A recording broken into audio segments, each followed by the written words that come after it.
এবং কিছু কিছু ক্ষেত্রে আমরা শুনেছি যে 90-এর দশকের শেষ দিক বা আমাদের যে বর্তমান শতক 21 শতকের প্রথম দিকের থেকে শুরু করে এখনো পর্যন্ত অনেক ক্ষেত্রে নেসকোর বিল বাকি রয়ে গেছে। যে 1996 সালের ডিসেম্বর মাসে এই চুক্তিটা সই হয় 30 বছর মেয়াদি। এই বছর 2026-এর ডিসেম্বর মাসে এটা এক্সপায়ার হয়ে যাচ্ছে। ইউনিসেফ মোট 15-16 বার বলেছে অন্তর্বর্তীকালীন সরকারকে যে আপনারা এইটা মানে এখন ভ্যাকসিন শর্টেজ, এখন এটা এখনো ডিপিএমএ মানে হ্যাঁ। ডাইরেক্ট পারচেজ মেথডে যেন না হ্যাঁ। সুপ্রিয় দর্শক, স্বাগত জানাচ্ছি টাইমস টুডেস হেডলাইন্সে। আপনাদের সঙ্গে আছি আমি তাকি মোহাম্মদ জুবায়ের।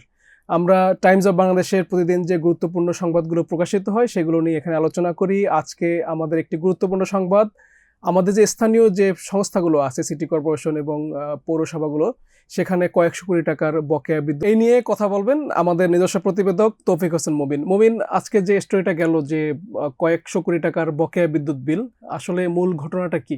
নেসকো আসলে দেশের নর্দার্ন জোনে বিদ্যুৎ ডিস্ট্রিবিউশনের দায়িত্বপ্রাপ্ত। তো আমাদের যারা প্রতিবেদক এই প্রতিবেদনের তথ্য দিয়ে সহায়তা করেছেন, তাদের দেওয়া তথ্য অনুযায়ী দেশের রাজশাহী এবং রংপুর জোনে সিটি কর্পোরেশন এবং পৌরসভাগুলোতে নেসকোর পাওনা এখনো পর্যন্ত প্রায় 126 কোটি টাকা। এবং নেসকোর পাওনা কিন্তু শুধুমাত্র সিটি কর্পোরেশন এবং ওই পৌরসভাগুলোর মধ্যে সীমাবদ্ধ না। নেসকোর টোটাল এখনো পর্যন্ত বকেয়া বিলের যে হিসাব আমরা পেয়েছি, তাতে দেখা যাচ্ছে নেসকোর টোটাল পাওনা 646 কোটি টাকা, একটু হয়তো কম বেশি হবে। তো বেসিক্যালি আসলে হচ্ছে যে বিভিন্ন কারণবশত সিটি কর্পোরেশন বা পৌরসভাগুলো বিভিন্ন কারণ দেখিয়ে তারা বছরকে বছর বিল বাকি রাখছে।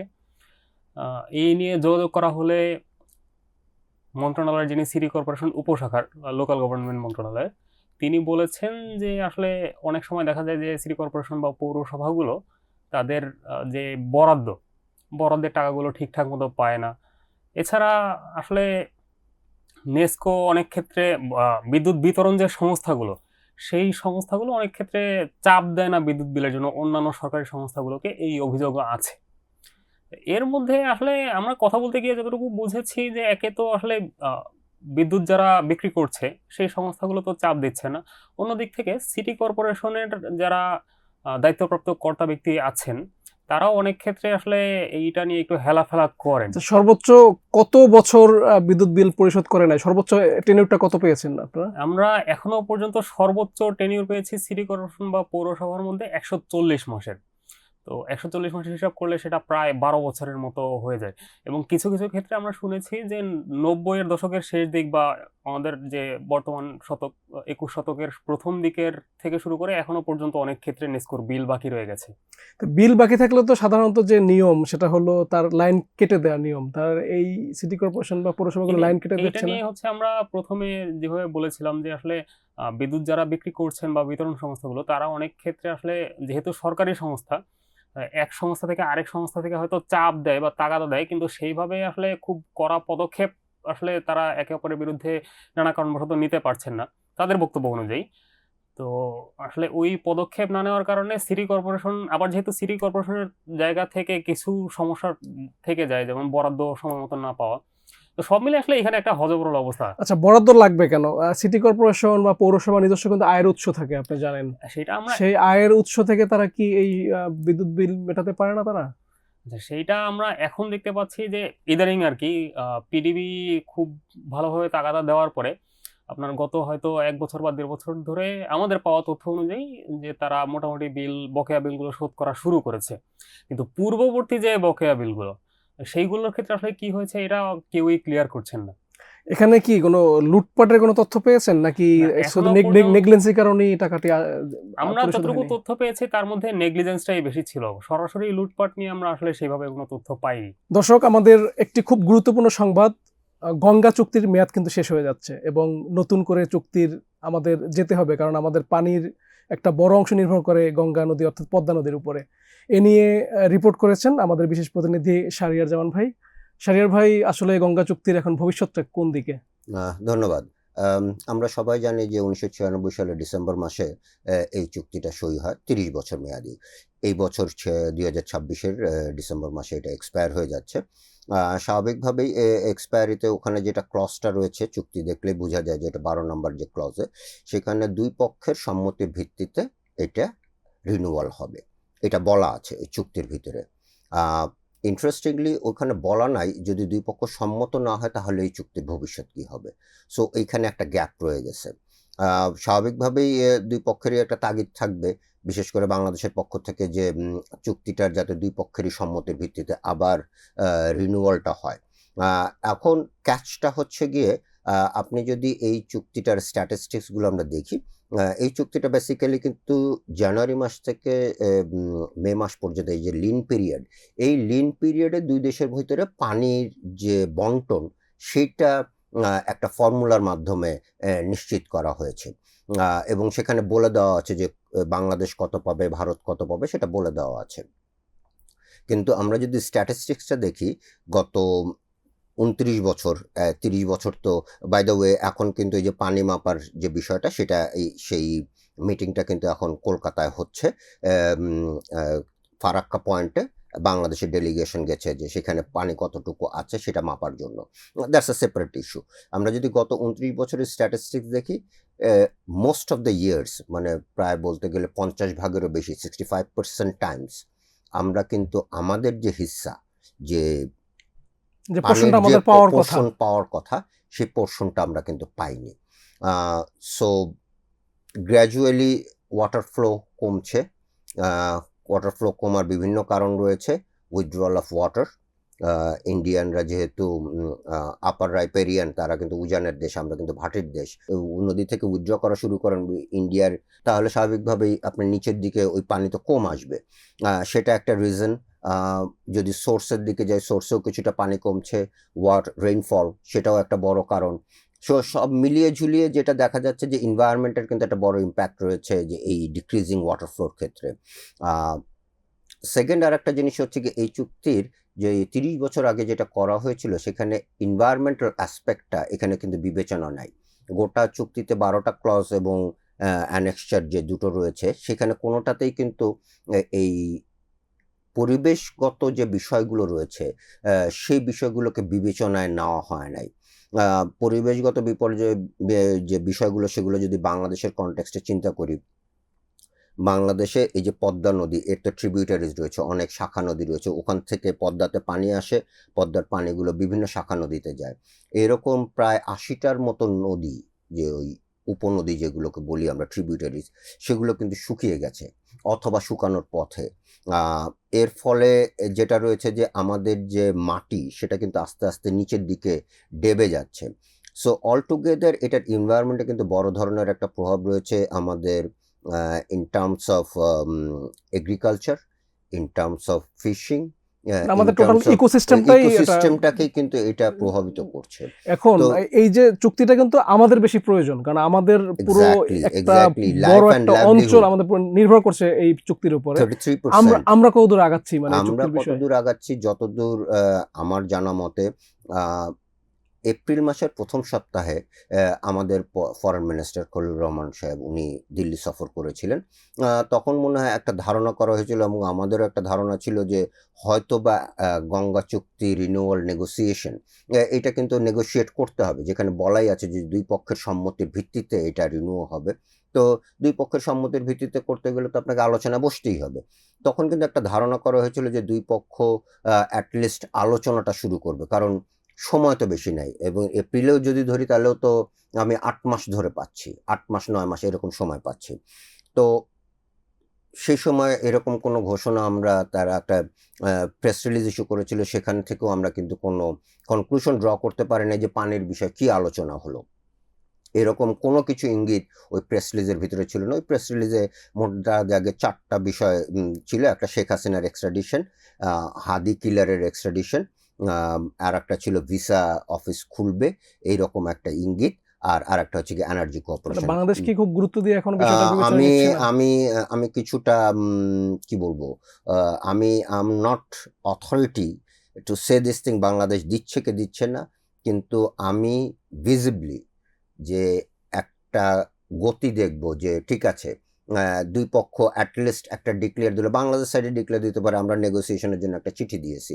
আমি সেই ধরনের কোনো ইঙ্গিত বা কোনো ইন্ডিকেশন বাংলাদেশ সরকারের পক্ষ থেকে দেখছি না বা পাচ্ছি না। এই এই জিনিসটার গুরুত্ব বোঝার জন্য তো রকেট সায়েন্টিস্ট হওয়ার প্রয়োজন নাই। আমরা শুধু যেটা আপনি প্রথমে বললেন যে 33% অফ দ্য ল্যান্ড, 33% আমাদের ল্যান্ড কিন্তু এইটার উপরে নির্ভরশীল। এখন আপনি সেটার গুরুত্ব অনেক বেশি থাকার কথা, গভর্নমেন্টের প্রায়োরিটি এরিয়াতে এটা থাকার কথা, কিন্তু আমার কাছে সেরকম কোনো ওয়াটার রিসোর্সেস মিনিস্ট্রি বা ফরেন মিনিস্ট্রি বা এনভায়রনমেন্ট মিনিস্ট্রি বা এর সঙ্গে যারা জড়িত রয়েছে জেআরসি, অ্যাটলিস্ট এতটুকু বলা যে আমরা কিছু করছি বা এটা নিয়ে আমাদের উদ্যোগ রয়েছে। ইন দ্য মিন টাইম আমি আর একটা জিনিস খুবই লক্ষণীয় যে এই পদ্মা নদী সংক্রান্ত এই গঙ্গা চুক্তি যে এরিয়াটা রয়েছে, সেই এরিয়ার যারা ল মেকার, তারা যারা আইন প্রণেতা, যারা সংসদে গিয়েছেন, এইবারে এই পার্লামেন্ট বেশ অনেক দিন ধরে চললো, মানে প্রথম পার্লামেন্ট যেটা বসছে, নট এ সিঙ্গেল পার্লামেন্টারি সোফার আই নো, আমার যতদূর জানা একজনও কিন্তু এইটা নিয়ে কোনো বক্তব্য দেয়নি বা সরকারের কাছে জানতে চায়নি, অথবা তাদের কনসার্নের কথা বলেনি যে এই চুক্তিটা যে এক্সপায়ার হচ্ছে সেটার বিষয়ে আপনারা কি করবেন, অ্যাজ ইফ যে ইজ সামথিং লাইক, মানে আচ্ছা ঠিক আছে আসুক সামনে, এই ধরনের একটা অ্যাটিটিউড কিছুটা হলেও লক্ষণীয়। বাট এগেইন গো ব্যাক, আপনি যেটা জানতে চাচ্ছিলেন যে সরকারের পক্ষ থেকে কি কি উদ্যোগ নেওয়া হয়েছে, অ্যাজ অফ নাও আর স্পিকিং আমি সেরকমভাবে সরকারের পক্ষ থেকে ঢাকঢোল পিটিয়ে বলা যে আমরা এটা করছি এই ধরনের কোনো কিছু লক্ষণীয় নেই। আপনি তো কয়েক দশক ধরে কূটনৈতিক বিট কভার করছেন, আপনার মানে এক্সপিরিয়েন্স কি বলে যে আমরা ইন্ডিয়া কি, প্রথমত হলো ইন্ডিয়া কি, আমরা যদি উদ্যোগও নেই ইন্ডিয়া কতদূর আসবে আমাদের সঙ্গে, আর এই ধরেন বিএনপি সরকারের নেগোসিয়েশন ক্যাপাসিটি কতদূর থাকবে ইন্ডিয়ার সাথে? প্রথম কথা, ইন্ডিয়ার সঙ্গে ইন্ডিয়া বসবে কি না বসবে সেটা তো পরের বিষয়। আগে তো আমি তাদেরকে বলবো যে তুমি আলোচনার টেবিলে আসো, এরপরে যদি তারা না আসে তখন না আমি বলতে পারবো যে ইন্ডিয়া আসছে না। আমি তো প্রথমটাই দেখছি না, মানে অ্যাটলিস্ট আমি প্রথমটাই দেখছি না যে সরকারের পক্ষ থেকে এখনো পর্যন্ত আমি শুনি নাই যে ইন্ডিয়ান সাইডকে আমরা চিঠি দিয়ে জানিয়েছি যে আমরা এটা নেগোসিয়েশনে বসতে চাই। That's number one. কাজে আমি সেকেন্ড পার্টটা বলতে পারছি না যে ইন্ডিয়ানরা বসবে কি বসবে না, এইটা আমি মন্তব্য করব না, কারণ কিছু ঘটলে এটা স্পেকুলেশন হয়ে যাবে, আমি ওই প্রসঙ্গে যাব না। আর সেকেন্ড, নেগোসিয়েশন, ইয়েস নেগোসিয়েশন, এইটা 96-এ এটা লিড করেছিল ফরেন মিনিস্ট্রি, তারেক করিম সাহেব, উনিও আমাদের দিল্লিতে হাই কমিশনারও ছিলেন, ওই সময় উনি অ্যাডিশনাল সেক্রেটারি ছিলেন পররাষ্ট্র মন্ত্রণালয়, উনি এটা লিড করেছিলেন, ওই নেগোসিয়েশন টিমের হেড ছিলেন উনি। নিঃসন্দেহে এবার পররাষ্ট্র মন্ত্রণালয়কে এটা লিড নিতে হবে, কারণ এটা শুধুমাত্র ওয়াটারের বিষয় না, এটা পারস্পরিক দ্বিপক্ষীয় একটা বিষয় যেটা এসেনশিয়ালি পলিটিক্যাল ইন নেচার, কারণ এখানে পলিটিক্যাল আন্ডারস্ট্যান্ডিংটা সবচেয়ে জরুরি। আমি এখন এই বিষয়ে আমার তেমন কোনো নলেজ নাই যে এই ধরনের কোনো কমিটি হয়েছে কিনা, হলে তো অবশ্যই ভালো, যে অ্যাটলিস্ট কিছুটা হলেও উদ্যোগ দেখতে পাচ্ছি। But again go back, negotiation capacity নিয়ে এই মুহূর্তে ওই টিমের সম্পর্কে না জানলে কোনো মন্তব্য করাটা মনে হয় ঠিক হবে না। দর্শক, আমাদের আরেকটি গুরুত্বপূর্ণ সংবাদ, ইউনিসেফ বারবার সতর্ক করার পরেও অন্তর্বর্তী সরকার যেটি ছিল অধ্যাপক ইউনূসের নেতৃত্বে, সেই সরকার হামিদ টিকার বিষয়ে তারা গুরুত্ব দেয়নি। এই বিষয়ে আমাদের প্রতিবেদন করেছেন আমাদের নিজস্ব প্রতিবেদক আলামিন সাদমান। আজকে একটা প্রেস ব্রিফিং করেছে ইউনিসেফ, যেটা শুনলাম, এবং তারা কিছু দাবি করেছে যে দাবিগুলো খুব ভয়ানক। আমাদের জানেন যে আমাদের শত শত শিশু মারা যাচ্ছে হামের কারণে। আসলে কি ফাইন্ডিংস ওখানে?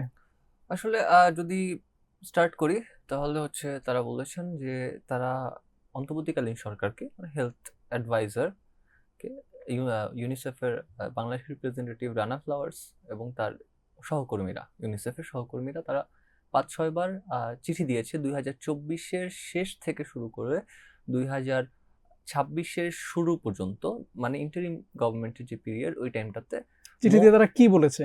তারা বারবার বলেছে যে যেই সরকারের সিদ্ধান্ত ছিল যে ওপেন টেন্ডার মেথডে যাওয়ার জন্য, হামের টিকা কেনার জন্য। হামের টিকা কেনার জন্য ওপেন টেন্ডার যে মেথডে যাওয়ার জন্য বলে তারা যাচ্ছিল, সেটার সেটা মানে দ্রুতই না করা, মানে তারা বলেছিল যে এখন তো vaccine shortage, open tender method খুব ভালো পদ্ধতি, কিন্তু এটা ভ্যাকসিনের স্টক থাকা লাগে।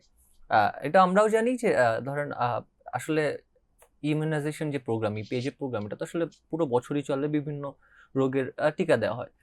তো তখন যখন অন্তর্বর্তীকালীন সরকার সিদ্ধান্ত নিল যে ওপেন টেন্ডার মেথডেই যাবে, তারা হচ্ছে ইউনিসেফ থ্রুতে যে ডিরেক্ট পারচেস যেটা করে, সেই পারচেসটা করবে না। যদিও গত বছর 50-50 করার কথা ছিল, 50-50 করেছিল। ওই সিদ্ধান্তের পরবর্তীতে ইউনিসেফ মোট 15-16 বার বলেছে অন্তর্বর্তীকালীন সরকারকে যে আপনারা এইটা, মানে এখন ভ্যাকসিন শর্টেজ, এখন এটা মানে এখনো ডিপিএমএ মানে হ্যাঁ। ডাইরেক্ট পারচেজ মেথডে যেন না হ্যাঁ এখন। স্যার, ওই ওপেন টেন্ডার মেথডে যেন ওটিএমএ না। যেন না এখন। মানে ডাইরেক্ট পারচেজ মেথডই তারা প্রেফার করছে। আপাতত মানে যতক্ষণ পর্যন্ত না থাকে, তারা Stock না হয়। এটাও সতর্ক, তারা এটাও বলেছেন যে আসলে একটা দেশের সরকার যার কাছ থেকেই টিকা কিনুক, উন্মুক্ত যদি দরপত্র আহ্বান করে, তাহলে ইউনিসেফ তাতে তাদের কোনো সমস্যা নেই। কিন্তু তাদের সমস্যাটা ছিল, তারা দেখছিল যে ভ্যাকসিন শর্টেজটা আছে, এবং ভ্যাকসিন শর্টেজটা আসলে যদি থাকে, তাহলে পুরা একটা বছর, এক বছর প্রায় লাখ লাখ শিশুদের টিকা দেওয়া হয়, এবং টিকা শিশুদের যে ইমিউন সিস্টেমের জন্য খুব ইম্পর্টেন্ট, কারণ বাচ্চাদের তো রোগ প্রতিরোধ ক্ষমতা খুবই কম থাকে। তো এই টিকাটা যখন দেয়া না হয়, তখন তারা বিভিন্ন রোগ, বিশেষ করে ইনফেকশাস যে ডিজিজগুলো আছে, ওগুলাতে আক্রান্ত হয় খুব সহজেই। আচ্ছা, ইউনিসেফের কথায় যেটা বুঝে আসলো যে অন্তর্বর্তী সরকার বিষয়টাকে আমলে নেয়নি, তারা নেগলিজেন্স, তাদের মধ্যে একটা এই বিষয়টাকে আমলে না নেওয়ার একটা প্রবণতা ছিল।